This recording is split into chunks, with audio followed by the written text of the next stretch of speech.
Hello, I'm Michael Holmes, a freelance journalist, and today it's my great pleasure to talk to Sulmaan Wasif Khan.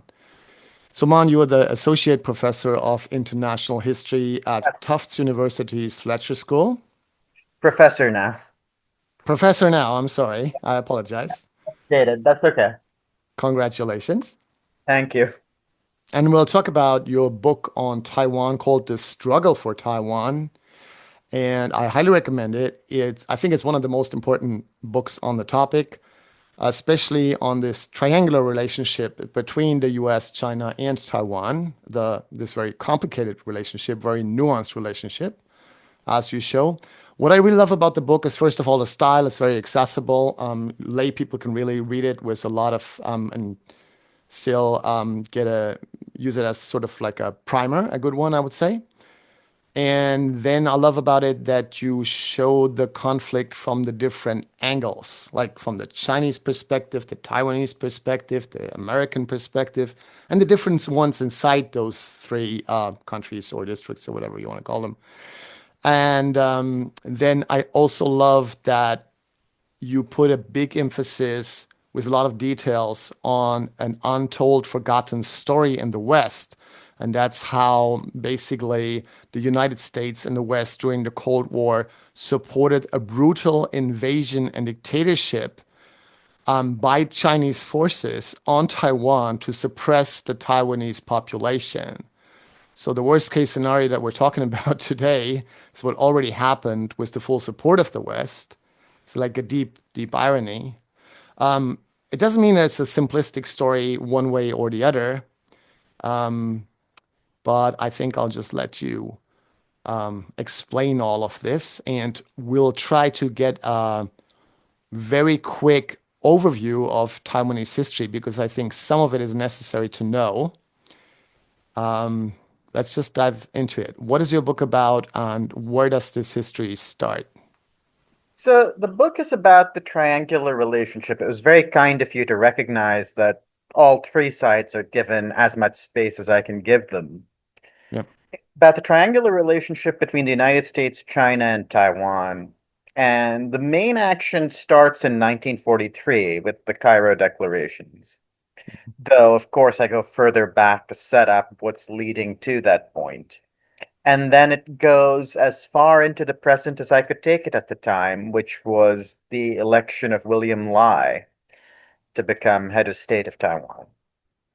And there's like several turning points along the way.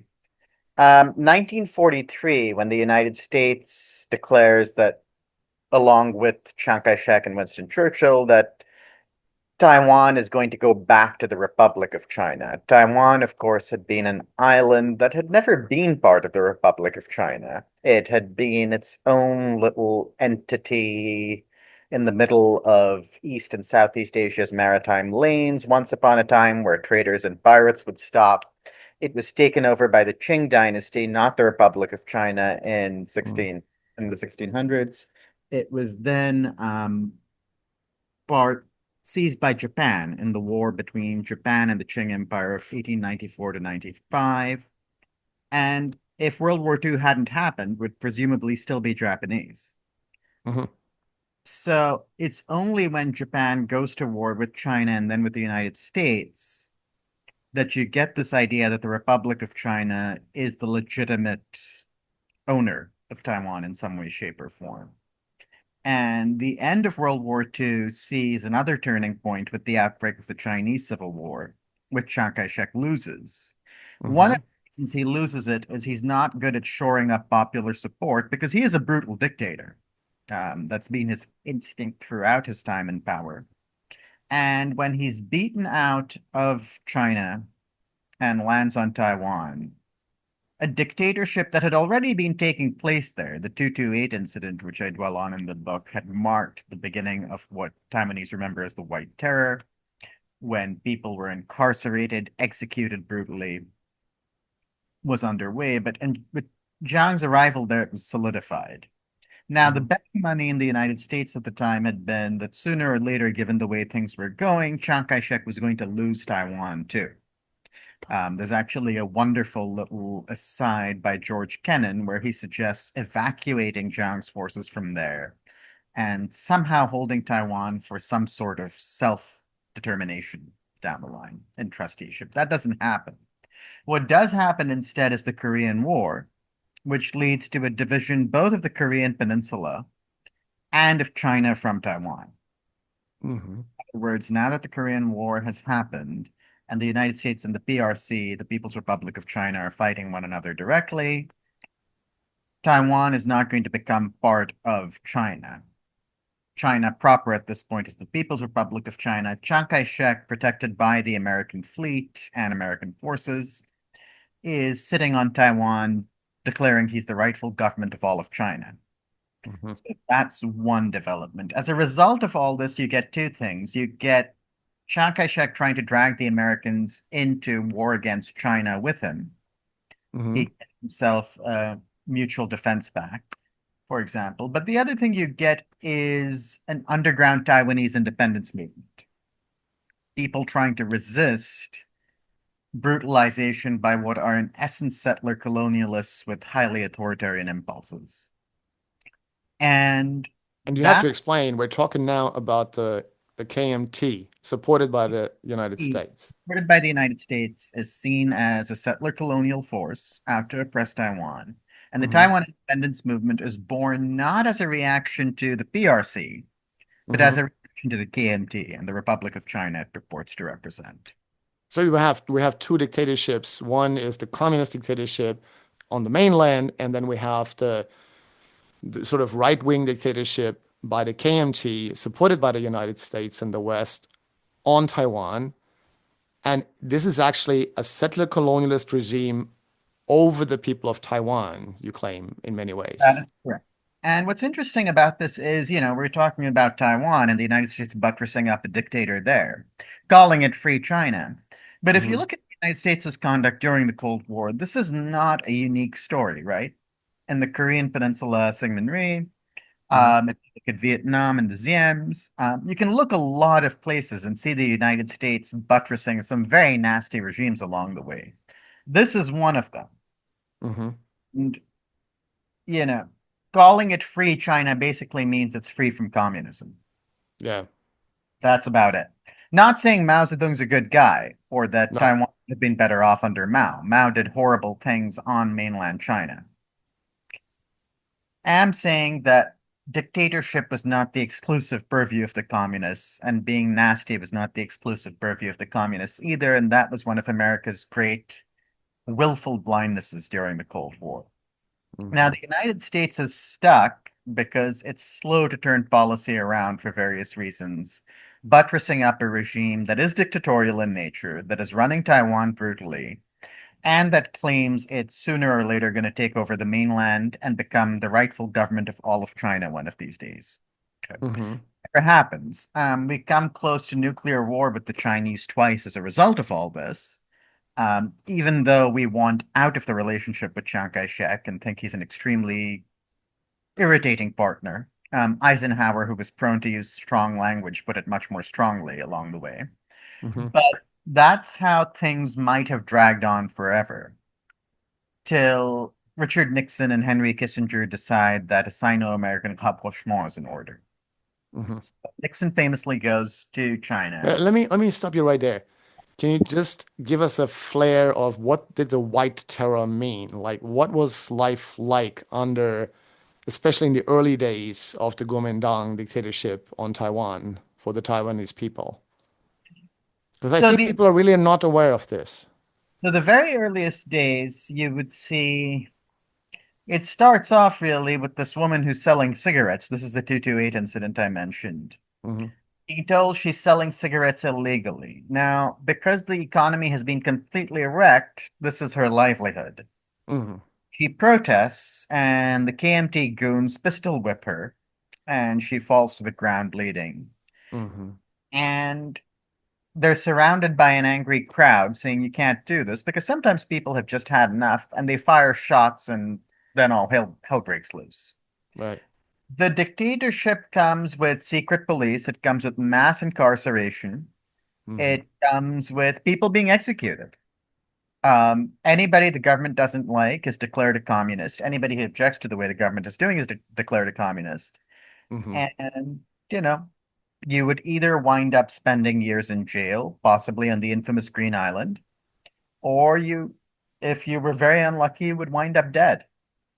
Hmm. And full scale of that is still being reckoned. One of the interesting things that happened on Taiwan during the Tsai Ing-wen years was saying, we have to have an opening up of the files about this period in our history. And Yeah. all of a sudden, Taiwanese have, it's still just the tip of the iceberg, but they've begun to be able to say, okay, here's what happened to my people. Here's who got executed. Here were the charges against them. It's Hmm. one of those moments where history is suddenly opening up all over again and revealing wounds of the past that people outside Taiwan hadn't been aware of. And even within Taiwan, because authoritarian regimes are good at covering up their traces, had Right. kind of forgotten about. Okay, so let's go back to the quickly also to the threat of nuclear war. There were the Yeah. two Taiwan Strait crises, Hmm. and the So United States threatened to use nuclear weapons in those crises. It thought about it very seriously. So it's interesting how it starts off. When Chiang Kai-shek lost to the communists, in addition to Taiwan, he kept several offshore islets, including the two famous ones, Jinmen and Mazu, which are technically not part of Taiwan. They're part of Fujian province. Hmm. But holds on to those. And strategically, the islands are considered indefensible. They're completely worthless. The United States is urging him to give them up. And rumors go around that Chiang Kai-shek is seeking a military alliance with the United States. Hmm. Now, Mao Zedong, who has not given up on the idea of some sort of modus vivendi with the United States, says, it's one thing to be fighting them in Korea and to be worried about what they're doing in Vietnam. It's an other thing altogether for them to interfere in the internal affairs of China and sign a defense pact with Chiang Kai-shek. That would be a bit too much for us to handle. Hmm. So Mao's bright idea is to deter Eisenhower from signing that pact, and to do so, he lobs missiles at Jinmen and Mazu. Hmm. The Well, move that's a bit strange. backfire. Yeah, his idea is this is gonna show the United States that there are consequences to a defense pact, and they'll be sensible and won't sign the defense pact. Has the Hmm. exact opposite effect. Means that Yeah. all of a sudden people in Washington are saying, we didn't really want this defense back, but I guess we have to have this defense back, or what's going to happen. Mm. So, and even then, it's an extraordinary moment. Wouldn't have happened but for Eisenhower waking up one day and saying, I have no constitutional authority to keep the Seventh Fleet in the Taiwan Strait, absent a treaty. We have to have a Hmm. treaty, guys, or I will be impeached, is his line. Hmm. So, because of respect for constitutional authority and Mao's little bout of trying to dissuade the United States, wind up in a defense pact with Chiang Kai-shek to protect two islands nobody wants to protect. And it's at this time that the administration quite seriously says, would we have to use nuclear weapons in this instance? Answer probably yes, and starts preparing to do so. The threat dies down eventually. Mao stops the bombing. Hmm. But by 1958, when this starts up again, all over a sudden, all over again, the United States is saying we might have to use nuclear weapons, and they're talking about preparing public opinion for the use of nuclear weapons, despite all the while holding that the islands are worthless and asking how they have got dragged into defending two islands that are officially not even covered by the treaty. And in between, Chiang Kai-shek keeps attacking China because he is actually serious about reconquering There the are country. There are all sorts of attempts to keep harassing the Chinese coast. There is the seizure of a Soviet tanker. There's all sorts of things that Chiang Kai. It is a civil war, and as far as Chiang Yeah. is concerned, the war is still underway. So, not saying everything Mao did was right, but the No. notion that he was under threat from the nationalists in cahoots with the United States is one that's not ill-founded. And that makes Taiwan also an issue, not just of national pride, but of national security, of course. Yeah. And one of the reasons Mao's willing to give time for the resolution of the Taiwan problem when Nixon and Kissinger come along is that the threat, of course, has been nullified. At that point, it's no longer this island from which forces will be launched against China. It's no longer something that has the full backing of the United States. The United States and China are in understanding all of a sudden, which means that Taiwan threat, such as it is suddenly nullified. Hmm. But it is also, until today, a matter of national pride because Taiwan is still considered the last territory that was taken away, stolen by China during the imperial period, the century of humiliation, as it's called, where the Western powers, including very much so the United States, I mean, first and foremost Britain and France, but also a little later the United States, and then of course Japan, Mhm. even more brutally, especially during Second World War. Just splits up China like a melon and sort of That, semi-colonizes the country. that memory is very much there and very much at work today. And it's an interesting thing how memory gets constructed too. Hmm. Because if you talk to Mao in the 1930s, which Edgar Snow, for example, did, Hmm. Mao's line is Taiwan can seek self-determination and go independent as far as I'm concerned. I don't care. Which, if Hmm. you think about it from the perspective of a land-based communist, makes a lot of sense, right? The island has not been part of the entity that governs China in his memory, such as it is. It's not important to him in any way, shape, or form. Why shouldn't they go do their own thing? Hmm. Remember that Taiwan and China were brought together by the Qing dynasty, not by the People's Republic of China or the Republic of China. So Right. self-determination for Taiwan to him seems to be, perfectly natural. Um, But it's only when it is part of Chiang Kai-shek's territory that the issue of Taiwan being something that has to be part of China comes up. And uh the thing about Mao was that he governed by public campaign. He governed by galvanizing the public into fits of pride. And a lot of hmm. it centered on Taiwan. We have to take Taiwan back. And it permeates the consciousness of people in a way that only, there's an element of religious extremism to it, except it's not religious Hmm. nationalism. Right. And that becomes something that's very difficult to curb. You can start something like that, but then you can't stop it. And a lot of Mao's campaigns had that effect, and the And Taiwan it's one. it's it's totally alive today in Yeah, China. it's totally alive today. Once Yeah. it's worked its way into people, it's not going to work its way out anytime soon. But back then you also show that there was actually an independence struggle, both violent and non-violent, against the Chiang Kai-shek rule. And you show that it was actually a real chance for Taiwanese independence because, as you said, like Mao only cared, or mostly cared about Taiwan because it was a threat to his rule by the United States superpower and Chiang Kai-shek, who lost the Civil War. And and the Taiwanese didn't want KMT rule. And you basically show if the United States, together with the United Nations, would have tried to make this happen, it could have worked.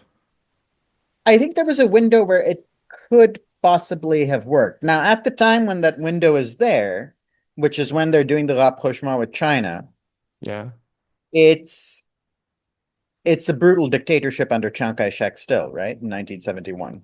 right. If they had done it back in 49, there might have been a chance. So there's a lost chance there, possibly. There's a lost chance in 71, but that would have been a different lost chance because that would have been a lost chance for a dictator.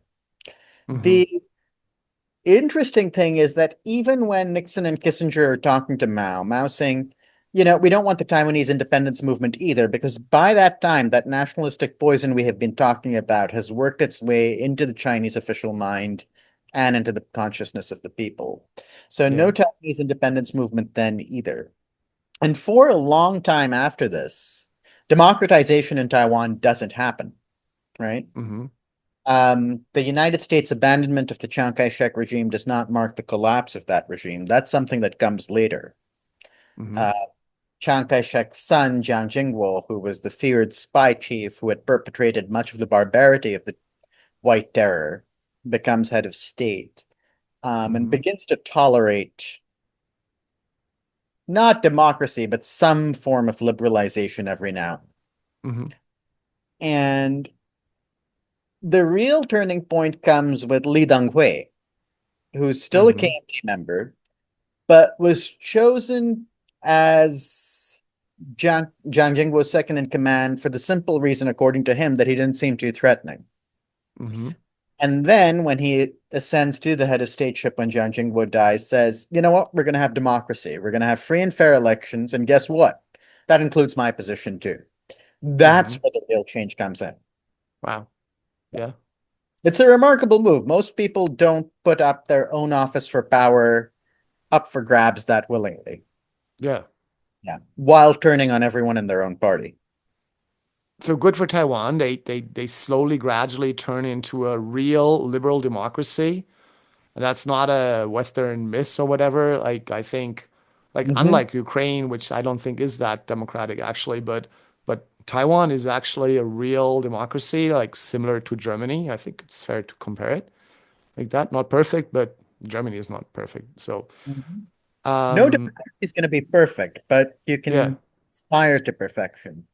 yeah, Um, you know, compared to the United States still recently, if you looked at the last few elections, you would say Taiwan's done much better. yeah. Uh, Someone loses an election, they don't call fraud and summon their supporters to run an insurrection at the Capitol. They say, no, we lost and move on. You still have your issues with various things, but you accept the results of elections. Taiwan's done a much better job, the populace, at parsing information correctly and incorrectly and discerning psychological warfare than the United States has. So Mm-hmm, by and large, I would say like from 2016 on, if mm-hmm. you're comparing the democratic track records of the United States and Taiwan, yeah, Taiwan's coming out not just ahead, but pretty far ahead. So American officials love to talk about what Taiwan can learn from us. I think the shoe's on the other foot right now. Yeah, makes perfect sense. I don't think you're exaggerating, actually. Another like provocative thesis by you. Like it. Um, It's a fortunate one, but it's the times we're living in, Michael. okay, but the prop, yeah, Yeah. weird times in many ways. Also hard times for Taiwan, because the difficult thing is that the same party and movement that brings about democracy, the DPP, also in a way heightens the tension with China. So I think there's a couple of things going on there. The first thing to remember is that the DPP didn't always heighten the tensions with China, right? Hmm. When Chen Shui-bian first comes to office, he seems like someone who's more reasonable than Li Donghui vis-a-vis China policy, as far as China's seeing it. Uh-huh. And Li Donghui is KMT, right? He's Yeah. KMT, and he's a KMT member who's sticking it to China as much as possible. The DPP becomes associated with the position of a party that's purporting to push for independence. Hmm. But there's always like rises and falls in the leanings of parties vis-a-vis China. So someone's one of these days going to do a beautiful book on the evolution of the KMT and how there's these dips and falls in support for some form of unification with China, and some people coming out dead against. The interesting thing about the elections of 2024 was that none of the candidates, none of them, Hmm. including the KMT, was saying we want to get close to China. That was just not on the table. Yeah. The issue was how do we navigate the relationship with China? Is confrontation a la the DPP the best way, or do we just play it more quietly? Um, But they that all also agreed on the other side to avoid the other extreme, to just avoid that just declaring independence and so on. So it's a democracy that dare not speak its name. Now, Okay. There are risks over there because there are instances of KMT legislators being able to receive money from China, which argues somewhat against their independence and was one of the things behind the recall campaign that failed recently. Hmm. That's a broader argument about the role of money in politics. Should that be something that's tolerated or not? Again, looking at the United States, answer probably not. But when we were talking about the imperfections of Taiwanese democracy, that's where they begin to come in. Hmm. Question becomes, from a democratic experiment standpoint, how long you can leave imperfections unaddressed. When does an imperfection become something that becomes cancerous and takes over the whole organism? Hmm. And I think that's something Taiwan is wrestling with today. But I think there's another thing that is confusing. It was confusing for me for a long time, and that's when you look at the beginning of the history of Taiwan after Second World War, you have like the KMT and the Chinese Communist Party as like the worst enemies.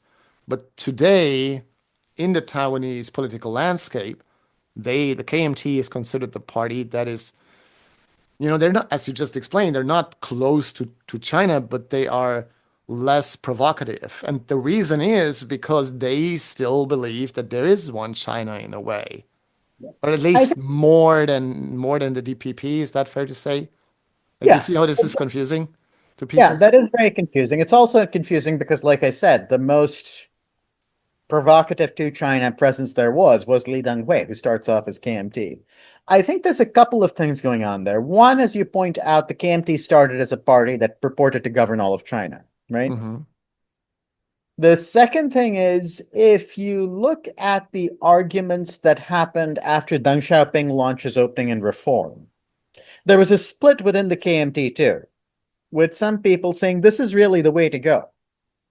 Some form of union with China makes sense to us. And if you're looking at it in the early 80s, that's a tenable argument. When Deng Xiaoping says one country, two systems, he really seems to mean one country, two systems. And the question becomes, what sort of union with China is tolerable? And in the 80s, at least, it seems that that is. Today, the calculus is slightly different. And one of the reasons the DPP proved incredibly resilient in elections over and over again was that Xi Jinping completely destroyed one country, two systems.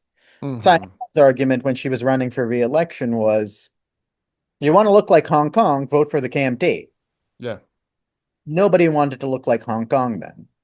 And that perceived closeness to China, real and perceived, made it much more difficult for the KMT to take office than it might have been. Now, the difficulty comes in when things like the price of eggs become an issue. Inflation becomes an issue. So Taiwan suffers from a lot of the problems a lot of successful modern democracies suffered from. Hmm. Income inequality, housing prices, opportunities for the young. Those Yeah. are all major issues. The risk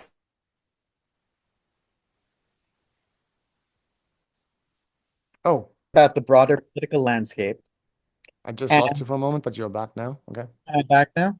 Yeah. Yeah, you're back. The risk when you let standard of living issues fester too long is that people forget about the broader political landscape and risks Hmm. and start reasoning solely by those. One of the interesting things about being in Taiwan is you'll realize that Taiwanese don't necessarily have the best grasp of what goes on in China. It's almost as if they're too close to it in a way to understand it properly. Hmm. And the notion of what life in China is like is not something that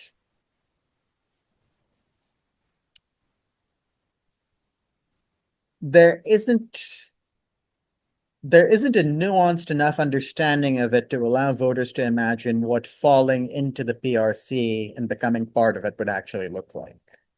I Hmm. don't think most people in Taiwan grasp just what that would be like. Some do, and some are very clear on it, but a lot of them don't. And it's not something that, if you think about it, Okay, so we lost each other for a moment because Sulmaan is all the way in Hawaii, very far away. Sulmaan, let's get to the present. What you think is happening and what you recommend is would be a wise policy towards Well, Taiwan. I think the You say in the book it's a very dangerous situation right now, actually. yes, and I think it's become more so. At the time I had finished the book, the chaos the United States had plunged into had not taken full hold, though one could see it coming. I think it was dangerous at the time because both the United States and China were getting more and more belligerent about it, and Taiwanese democracy was still the democracy that dare not speak its name. What's happened since then is that the United States seems to be hell bent on committing suicide while taking down as many people around it as it can. The imperfections in Taiwanese democracy that we have been talking about have been continued to be exploited by the PRC, causing great worry in Taiwan itself, too. PRC's claims to Taiwan remain much the same. There's several permutations of the future here, none of which are especially encouraging one way or another. One is that Donald Trump would literally just sell Taiwan to China for a Trump Tower in Shanghai or China's support with the Nobel Committee for the Nobel Peace Prize, given his understanding of how those things work. Not encouraging from the standpoint of Taiwanese democracy. The other permutation, this is what happens when you have King Lears in charge and you literally don't know what they're going to do next, is a US-China war that ends in nuclear holocaust and all of us dead. So Mhm. right now, my biggest concern vis-a-vis the triangular relationship really comes down to, can we have a stable and sane leadership within Washington, D.C.? Till that happens, I think all bets about the present on Taiwan or anything else are off, unfortunately. I'm sorry, that's a And plum note to end on, but it's where we are. but would it, I mean, isn't that basically, wouldn't the wisest policy just be one of kicking the problem down the road? I mean, trying to do that? I think right now, yes. I think once upon a time I would have said try to come to some sort of kicking the can down the road agreement that emphasizes behind closed doors what the red lines are for each side. So the United States saying, no, we're not going to have officials going and posing for photo ops in Taipei, but you have to dial down with these exercises and threats. Everybody just give it 50 years and we'll see where we are. The wisest course, of course, would be for China to give Taiwan independence. Say, we grant you independence. Never mind that we don't own you, but we're granting you independence. Which things like, which would in some ways mean that you could deal with Taiwan much more the way you deal with the Philippines if you're sitting in Beijing. Little Hmm. break here, a little pressure there, and it more or less does what you want to. It's a much more economical and efficient and sensible way of carrying things out than a war and a guerrilla war and a subsequent police occupation that's just going to cost time, money, and drag the morale of the country down. There Right. was a reason Deng pioneered one country, two systems. It was the notion that governance works best when you have some form of buy-in from the governed, even if it's not altogether democratic. And some Yeah. sort of Commonwealth arrangement on offer would probably make Beijing's problems a lot easier. And when the PRC is aspiring to global And when the PRC is aspiring to some form of order where it doesn't have to take orders from the United States, as they Yeah. keep pointing out, with America being a much less attractive option for a lot of people right now, that kind of statesmanship and leadership and general goodwill might go a long way. Hmm. The unfortunate thing from the point of view of that happening is that, as I've pointed out, the United States and China seem to be engaged in mutual foot shooting contest. Who can do more damage to itself and its standing in the world faster? And just when you think China has stepped ahead in the game, we go ahead and do what we're doing now. So, I have to I, remember that metaphor. That's brilliant. Yeah. I have full confidence in Xi Jinping's ability to come up with something that outdoes even Donald Trump. I'm not sure that what that would look like, and I shudder to think, but that's where we are. So, there's a better future possible. And one of the points of the book is, people do, to an extraordinary extent, author their own futures. A lot Hmm. of what we are now is the product of decisions taken, not big structural forces. And sensible decisions can be taken even today. With that said, the optimism I have in either Washington or Beijing taking sensible decisions today is even lower than it was when I wrote the book. But I think your book suggests that if the US and the West in general would take like try to really normalize relations with China in general on all kinds of issues and just have positive relations. And then there's also all this trade going on between Taiwan and China and the US and Europe, then it's hardly imaginable that China would really go as far and have a full-scale military invasion, risking all of this. It seems Yeah. like it's far more likely to happen if China feels cornered, feels humiliated in its dignity. Like psychology plays a role here, I feel, and also feels like there is no other way because Taiwan is a threat to China and I do think that's absolutely right in that there's no harm in having overall good relations, and the rhetoric of getting tough on China has not won a lot of stability and peace in the world. I think it's fair to say that. yeah. I do think it's fair to say that we're always better when we talk to one another in both China and the US. And I do think one of my concerns about the last few years has been that talking has diminished dramatically. With that said, I do think there's a responsibility on the Chinese side too to dial down the rhetoric vis-a-vis Taiwan. Hmm. Not just for the sake of Taiwan or global stability, but also for the sake of China's own stability. Because China's great Achilles heel throughout this time has been its nationalism. There's a certain kind belligerent nationalism that has costed friends in Europe, that has costed friends like Australia, that has even costed in its relations with Pakistan, and is ultimately something that keeps China from becoming the kind of great power I think it aspires to be. So you're not completely a China dove, but also certainly not a China hawk. So you, I I mean, I like. don't want to put you in a box anyway, but like Mhm. your book is I so do nuanced. want So walking, so the hawk dove metaphor always gets to me. But all into it for a moment, I used to tell people that I started out as a China hawk, and uh-huh. nowadays I look like a China dove. And I don't think my actual position on the issues has changed all that much. Oh yeah, It's that makes probably changed sense. a bit with Xi Jinping's advent, but not that much. It's just a question of how the other community of people who talk about China has changed around me.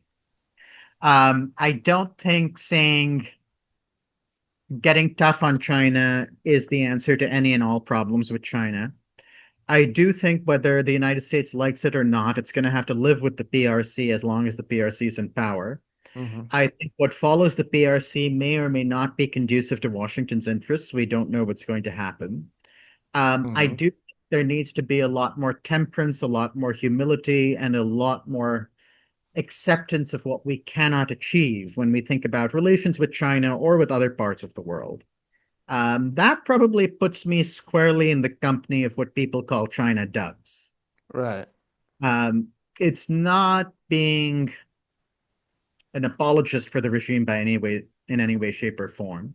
Of course, It's shouldn't be. not saying that China is going to solve all the world's problems. It is No. saying that there are limits to American power and that there are limits to therefore what we can achieve with China, and counterproductive rhetoric is foolish.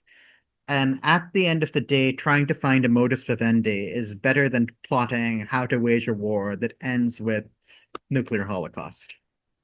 But it sounds like you are afraid that even if we would try to have much better relations with China and listen to their side and so on, that they may still try to actually conquer Taiwan, and then you're not sure exactly what to do. And I think being firm on Taiwan is something worth doing. I think there's a way of being firm on it, though, that involves less public posturing and more backdoor diplomacy. Hmm. And do you think there's a way to support Taiwan, including with weapons, that is not overly provocative to China and makes a war more likely? I think there is. I think, again, it's about being subtle about it, which is something the United States is very bad at doing. I think Taiwan itself, for that matter, has, to an extraordinary extent, realized that American support is not something it can count on forever. I think if you look at Tsai Ing-wen's increase of the military defense budget, the attempt to produce submarines at home, there's some knowledge that, we have to do something about this ourselves, which is a good thing. I do think that, people talk about a military conquest of Taiwan from China's side. That's not necessarily the way it would happen. Hmm. The fear would be a silent coup. Can you suddenly turn enough people in the military or the legislature to just give you the keys to the capital? That would be my concern if I were sitting in Taiwan. Really? That seems unlikely. That seems Because much, Taiwanese people are also quite nationalist in a way, right? And nationalist, but hopefully yeah, wise. but think about how government works, right? You've got people in the military who offer protection. You've got Hmm. legislators who can be bought and sold.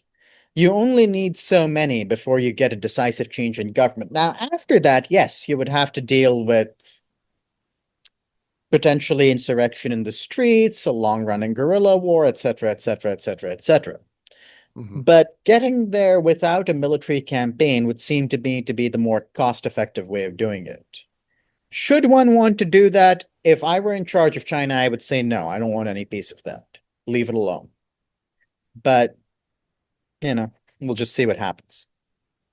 Well, what I heard from some military experts that warned and said if there was a full-scale war over Taiwan, then the United States would risk like using like losing half of its navy and things like that. And also it would be forced, even if there would be no use of nuclear weapons and the risk would be high, then at least the United States would have to bomb Chinese cities on the mainland. And that would, of course, like, whip up the national fever in China even more. And so I it think the notion that the United States and China go to war without nuclear weapons is unfoundedly optimistic. There wow. is the reason I get angsty when people talk about US-China war, it's all going to be drones, it's all going to be A2AD, we're going to bomb major cities, but we won't use nukes, is once you go to war, there's no control over it, and it escalates all the way to we all end up dead. So I'm sincerely hoping that doesn't happen. So then even the hawks in the West that really want to support Taiwan would have to realize that, come on, the the most radical position would be like to have like a Ukraine scenario where you Oh, I basically don't even deliver the think it's weapons that. to Taiwan, but otherwise stay out. Something. There are other things you can do. There's financial levers, there's sanctions, but it gets very nasty. And the notion that we can bomb Chinese cities with impunity strikes me as laughable. Yeah. No, I totally agree. I'm just trying to Now, there's no good way of doing this. There are no good that outcomes here, is what I'm saying, I short of think you people are being pretty far in the dovish camp here because when you think through it in a hard way, I do not want to go to war anytime soon. Let's put it that way. yeah. Yeah. And well, I feel, I mean, it's hard, it's really hard to say, but I think like I remember talking to a Chinese man who said like, let me tell you a secret. Nobody in China wants to go to war over Taiwan. And if you just leave it like that and don't humiliate us and don't threaten us, we will not do it. And There is he something claimed it to was that. an open secret that they don't really want to do it. But I mean, that was just one Chinese No, guy there is talking to something to me. that. If you think about it, the people who tend to be most there is a lot to lose over there in a war. There are people there who realize that too, just like there are people over here who realize that. And Mhm. that's something worth remembering. I should probably wrap up now too, Michael. I have to get to Okay. my next appointment, but Okay. this It was a was a pleasure. very fascinating Thank you for conversation. doing this. Appreciate it immensely. Yeah. Yeah. I really appreciate the work that you're doing. I highly recommend your book. I wrote an in-depth review. We'll put the link in the prescription. And thank you so much. It was also Thank you. fun. Sorry I didn't have the book to wave around, but thanks again for doing this And and for sorry the. for the technical issues. Not sure what No, that was happened. my fault totally. So thanks very much I for think being it's on. just Hawaii, Germany. It's like hard There to you go. Yeah. All anyway. right. Take Take care. care. Bye.